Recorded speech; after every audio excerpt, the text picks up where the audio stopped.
Bismillahirrahmanirrahim. Assalamu alaikum. I am Naila Sattar, lecturer of Computer Science from Government Women Degree College, Kachakur. Today, we are going to take start of chapter number 1 and the topic is databases. First of all, we will discuss about the objectives of the databases. The main objectives of using databases are data integration, data integrity and data independence. Now I will explain you these points one by one. First of all, what is data integration? Actually, the data in file system is stored in separate files. It is very difficult to access the data stored in the separate and independent files. So, important objective of database is to solve this problem. The data in database may be located at the different computers physically, but it is connected through the data communication links. In this way, the data appears centralized logically. So this is the concept of the data integration. Next objective of the database is data integrity. What does it mean? Integrity means the reliability and the accuracy of the data. Integrity rules are designed to keep the data consistent and correct. These rules act like a check on the incoming data. Enforcing the data integrity ensures the quality of data in the database. DBMS provides several methods to enforce the integrity of the data in a database. For example, an integrity rule can make sure that the same employee ID is not assigned to the multiple employees. So this is data integrity. Now come toward the third objective of the database, that is data independence. Database approach provides the facility of the data independence. It means that the data and the application programs are separate from each other. The user can change the data storage structures and operations without changing the application programs. So the user can also modify the programs without reorganization of the data. Is it clear? Now come toward the database models. There are different types of the database models, but first of all the question arises, what is database model?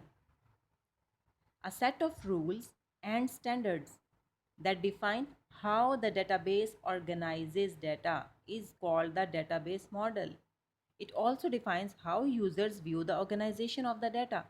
Different users can view the organization of the data in a different way. Now we will discuss about the types of the data models.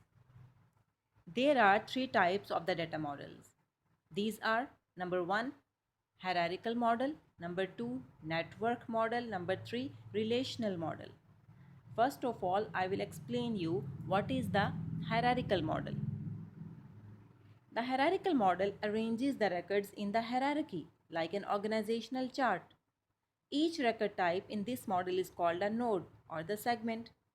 A node represents a particular entity. The topmost node is called root, and each node is a subordinate of the node that is at the next higher level.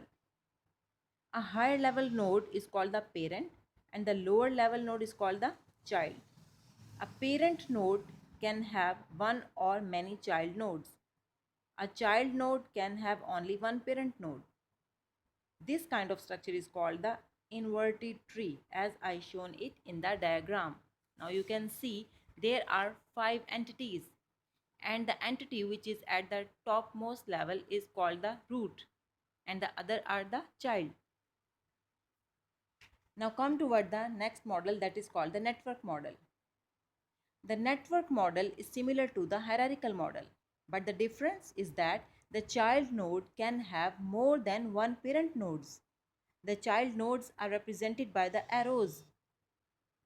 In network model, it requires more complex diagram to represent a database. It also provides more flexibility than hierarchical model. As I show you in this diagram, there are 6 entities, and you can see in this diagram that arrows are representing the child nodes. Is it clear?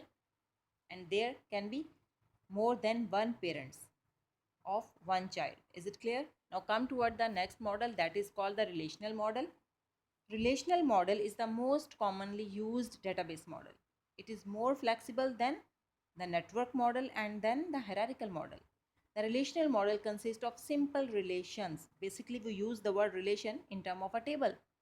A relation represents a particular entity. It is used to store the information about the entity. So the relationships are based on the data of the entities. The relationship between entities is represented in this diagram. Just look at here. There are 6 entities and it's showing you the relationship. So this is the relational model. Thank you girls. If you have any query, then you can ask.